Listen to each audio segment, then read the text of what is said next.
So my guest today is Emerson student and host of Common Mad Men on WECB, Simon Luedtke. Simon, welcome to the show. Thank you. I'm so glad to be here. So I hear you've been 4 different majors, but not simultaneously. Not simultaneously. Yeah, I've been jumping around quite a bit. Tell me what majors you've been. I started at theater and performance, and I did that for a year. And then I hopped over to comedic arts and did that for a year. Now I'm a junior and I'm in journalism. And I just found out like 3 weeks ago that in the process of going from theater and performance to comedic arts, I was theater ed for like a hot second. You didn't even know you were I didn't even know. I literally looked at my God. degree audit to figure that out. You only have a few more majors until you've covered every single major No, in you're right. school. And I intend to. How are you in the kitchen? Me? I'm okay. I'm very, very basic. Mostly rice and quinoa for me. What are your thoughts on pasta? Do you make pasta a lot? I make pasta, always from the box. And so today we're just going to go through 2 pasta dishes that you can make with boxed pasta, but the flavor's going to be like maximized. So we're doing aglio olio and penne with sun-dried tomato pesto. Have you ever done either of those? No, neither. Aglio olio sounds like a yodeling exercise, so I know, really, I right? have no clue. It actually stands for spaghetti with garlic and oil, so it seems really simple, and there's very few ingredients, but the flavor will blow your mind, I promise. Okay.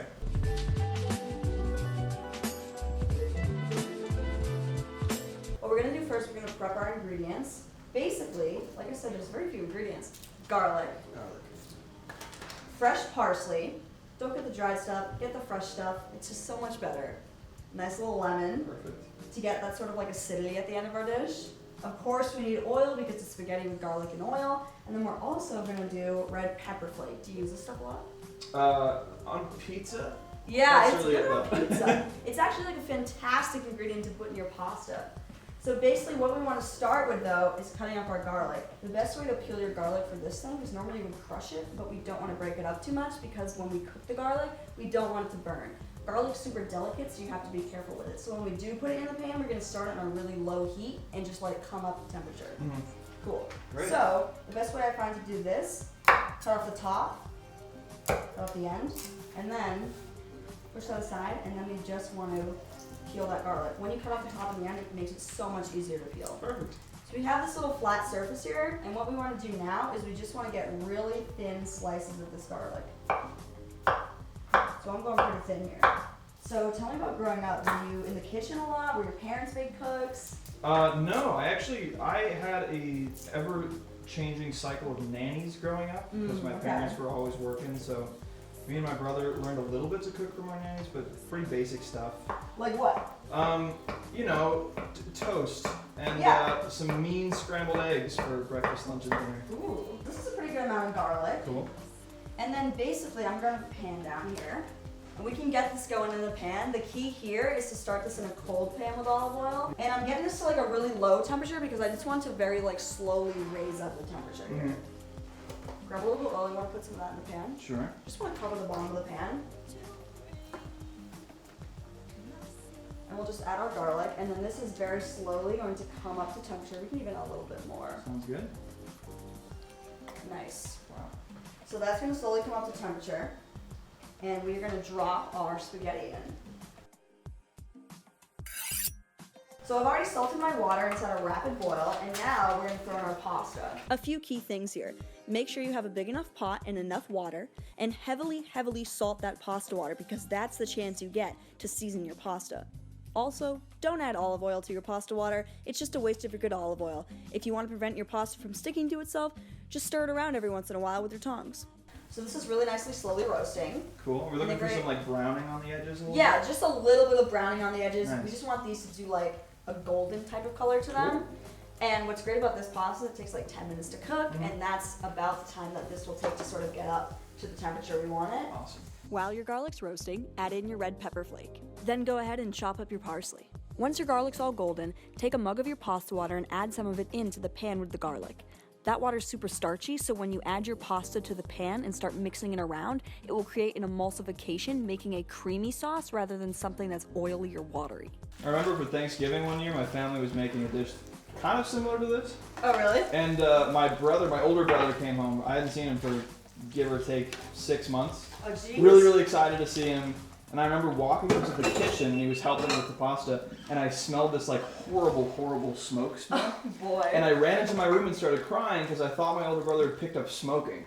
And I was like traumatized that he started like smoking cigarettes and whatnot. I was just like completely freaked out about it as a little kid.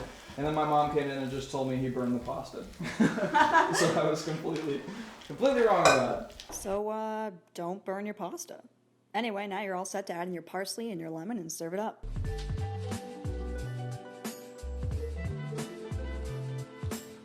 I'm gonna grab the pot I was cooking in. We're gonna add our sun-dried tomato pesto, which again is just pine nuts, basil, Parmesan, sun-dried tomatoes. Just your basic ingredients for a pesto. Got it. With the sun-dried tomatoes in there. And again, what I've done is reserved a little mug of the pasta water from the ziti we were cooking in, and that's gonna allow this to loosen up a little. You can see it's a little thick right now. Just a tad. Which is totally fine. We can loosen it up with the pasta water we have. If you want the recipe for the pesto, head on over to the feedback website. You can buy that kind of pesto in store, but hey, homemade's the way to go. We're gonna add our penne. And we're just gonna mix this around. And it already smells amazing. How's that looking? Looks awesome. Now what I like to do with this type of penne is add a little bit of goat cheese. And then Definitely thought you said ghost cheese to begin with. I'm very, very scared. How's that for you? It's awesome. Great. You want How did I lemon? not know about this before? Yeah, I want some lemon. Sweet. Mix that in. Mm-hmm. There it goes. And there we go. That is your penne with sun-dried tomato pesto. What do you say we go to the couch, we eat these, and we do a little interview? I'm all You for it. down? Yeah. Awesome, let's do it.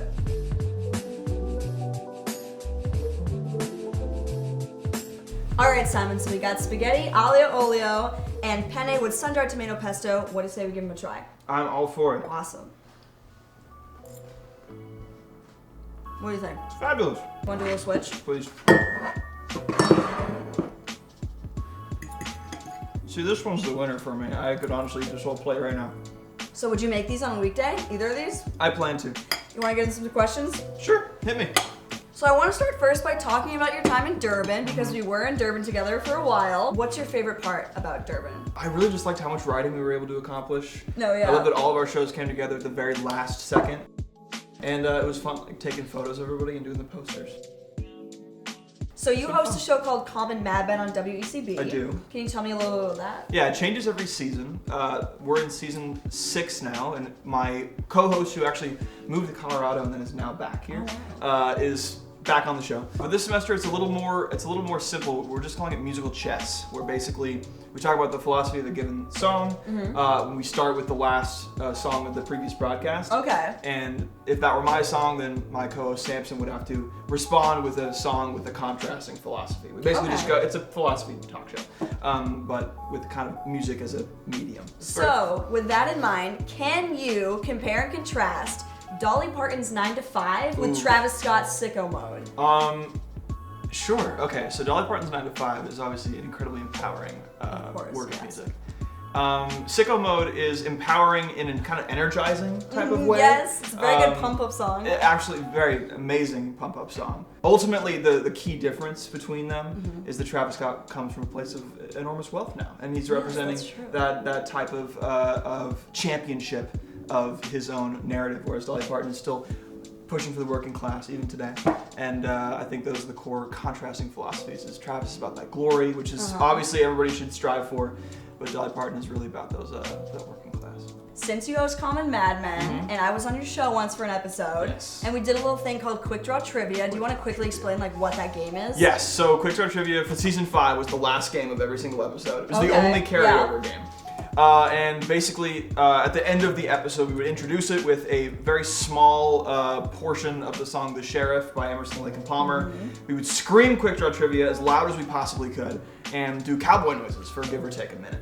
And then we would, I would have to ask each of my two kind of competing guests 15 questions over the course of a minute. They got as many as they got. Each question was worth 1 point, and whoever was the champion at the end of the night took home the crown. That's brilliant. Yeah. So what I would like to do now is sort of pay tribute to that game and also sort of test your knowledge of cowboy noises. Oh boy.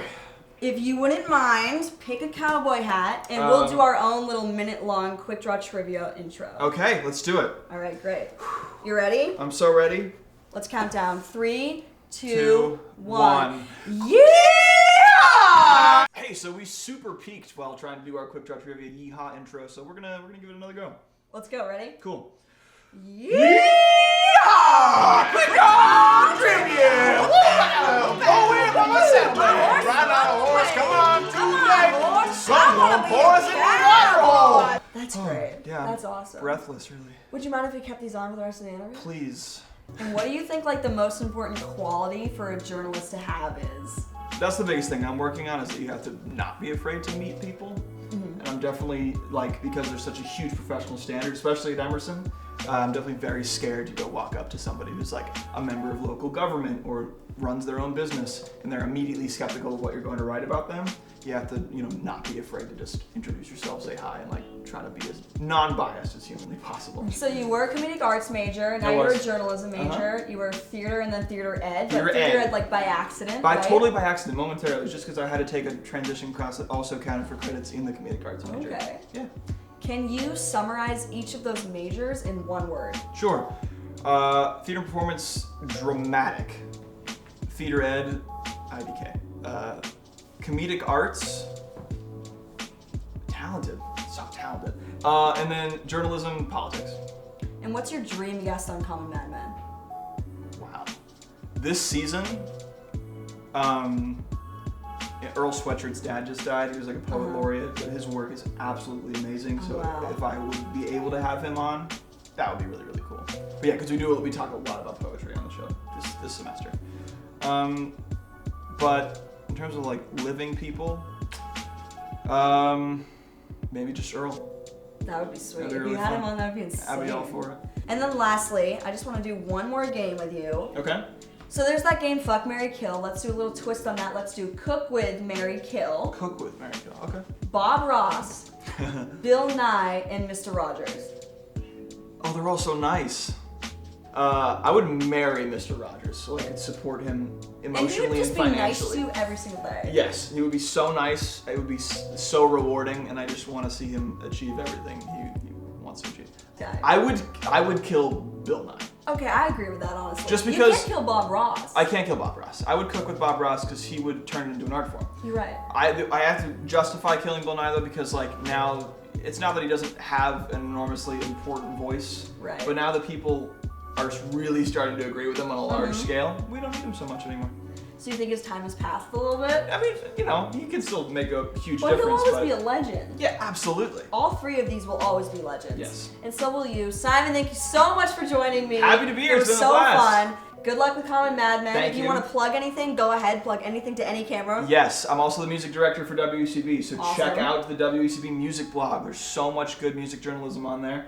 Great. Well, Simon, thank you so much for joining me. It was Absolutely. a pleasure to have you. It's been a good time. I hope you'll go home and you cook these. Probably right now. Awesome. Thanks.